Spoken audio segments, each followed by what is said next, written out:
എല്ലാവർക്കും സ്ട്രോബെറി ചാനലിൻ്റെ summer drink സീരീസിലേക്ക് സ്വാഗതം. ഞാൻ ഗീതു. വേനൽ ചൂടിനെ അകറ്റി ശരീരത്തിന് ഉന്മേഷം നൽകുന്ന പലതരം ലൈം ജ്യൂസ് റെസിപ്പികളുമായാണ് ഞാനിന്ന് വന്നിരിക്കുന്നത്. എല്ലായ്പ്പോഴും ഒരേ രീതിയിൽ നാരങ്ങാവെള്ളം ഉണ്ടാക്കി കുടിക്കാതെ ഒരു വെറൈറ്റി രീതിയിൽ എങ്ങനെ നാരങ്ങാവെള്ളം ഉണ്ടാക്കി കുടിക്കാമെന്ന് നോക്കാം. മുകളിൽ കാണുന്ന ലിങ്കിൽ ക്ലിക്ക് ചെയ്താൽ ഞങ്ങളുടെ മറ്റ് സമ്മർ ഡ്രിങ്ക് റെസിപ്പികൾ കാണാവുന്നതാണ്.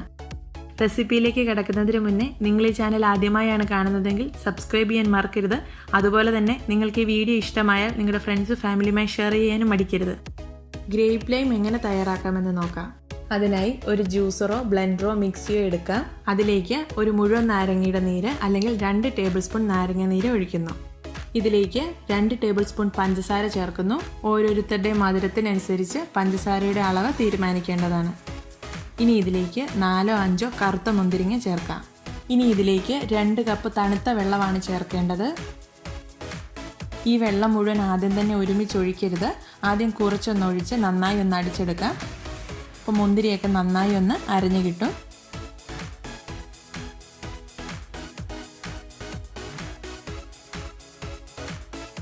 അതിനുശേഷം ബാക്കിയിരിക്കുന്ന വെള്ളം മുഴുവൻ ഇതിലേക്ക് ഒഴിച്ച് ഒന്നുകൂടി അടിച്ചെടുക്കാം.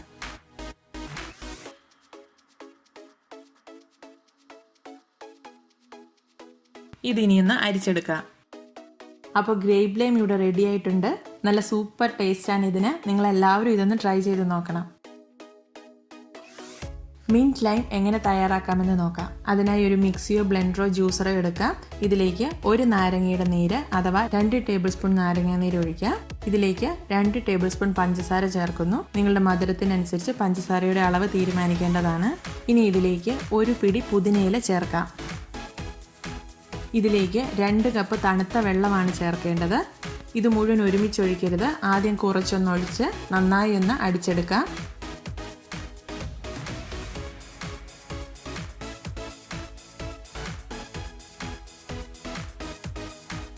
പുതിനയില നന്നായി അരിഞ്ഞതിന് ശേഷം ഇതിലേക്ക് ബാക്കിയിരിക്കുന്ന വെള്ളം മുഴുവൻ ഒഴിച്ച് ഒന്നുകൂടി അടിച്ചെടുക്കാം.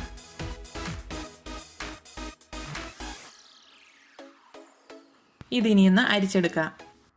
അങ്ങനെ ഞൊടിയിടയിൽ മിൻറ്റ് ലൈം ഇവിടെ റെഡി ആയിട്ടുണ്ട്. നല്ലൊരു ടേസ്റ്റാണ് ഇതിന്. നല്ലൊരു റിഫ്രഷിംഗ് ഡ്രിങ്ക് ആണ്. നിങ്ങളെല്ലാവരും ഇതൊന്ന് ട്രൈ ചെയ്ത് നോക്കണം. ഇത് സെർവ് ചെയ്യുന്ന സമയത്ത് ഒരു ചെറിയ സ്ലൈസ് നാരങ്ങയും കുറച്ച് ഐസ് ക്യൂബ്സും കൂടി ഇടാവുന്നതാണ്. പൈനാപ്പിൾ ലൈം എങ്ങനെ തയ്യാറാക്കാമെന്ന് നോക്കാം. അതിനായി ഒരു മിക്സിയോ ബ്ലെൻഡറോ ജ്യൂസറോ എടുക്കാം. അതിലേക്ക് ഒരു നാരങ്ങയുടെ നീര് അഥവാ 2 ടേബിൾ സ്പൂൺ നാരങ്ങ നീര് ഒഴിക്കാം. ഇതിലേക്ക് 2 ടേബിൾ സ്പൂൺ പഞ്ചസാര ചേർക്കുന്നു. നിങ്ങളുടെ മധുരത്തിനനുസരിച്ച് പഞ്ചസാരയുടെ അളവ് തീരുമാനിക്കേണ്ടതാണ്. ഇനി ഇതിലേക്ക് 2-3 ചെറിയ പൈനാപ്പിൾ കഷ്ണങ്ങളിടാം. ഈ സമയത്ത് ഇതിലേക്ക് ഒരു പിഞ്ച് ഏലക്ക പൊടിച്ചത് ചേർക്കുകയാണെങ്കിൽ നല്ലൊരു ടേസ്റ്റ് ആയിരിക്കും. ഏലക്കയുടെ ടേസ്റ്റ് താല്പര്യമില്ലാത്തവർ ചേർക്കേണ്ടതില്ല. ഇനി ഇതിലേക്ക് തണുത്ത 2 കപ്പ് വെള്ളമാണ് ചേർക്കാനുള്ളത്. അത് ഒരുമിച്ച് ഒഴിക്കരുത്. ആദ്യം കുറച്ചൊന്നൊഴിച്ച് അടിച്ചെടുക്കാം. പൈനാപ്പിൾ നന്നായി അടിച്ച് കിട്ടിയതിന് ശേഷം അതിലേക്ക് ബാക്കി വെള്ളം കൂടി ഒഴിച്ച് ഒന്നുകൂടി അടിച്ചെടുക്കാം.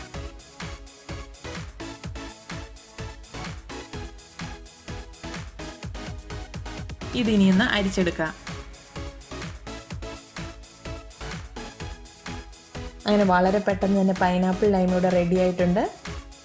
ഇതും നല്ല അടിപൊളി ടേസ്റ്റുള്ള ഒരു ലൈം ജ്യൂസാണ്. എല്ലാവരും ഒന്ന് ട്രൈ ചെയ്ത് നോക്കണം.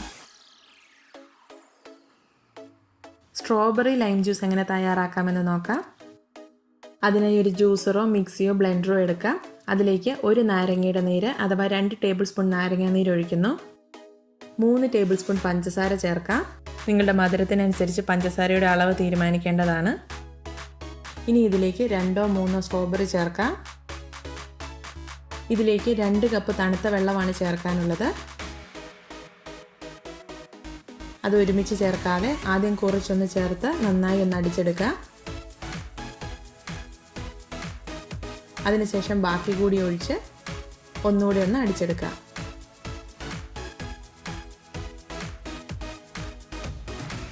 ഇതിനിയൊന്ന് അരിച്ചെടുക്കുക. അങ്ങനെ സ്ട്രോബെറി ലൈം ജ്യൂസ് ഇവിടെ റെഡി ആയിട്ടുണ്ട്. നല്ലൊരു ടേസ്റ്റാണ് ഇതിന്. നിങ്ങളെല്ലാവരും ഒന്ന് ട്രൈ ചെയ്ത് നോക്കണം. Thank you for watching. പുതിയൊരു സമ്മർ ഡ്രിങ്ക് റെസിപ്പിയുമായി ഉടൻ കാണാം. Bye, take care.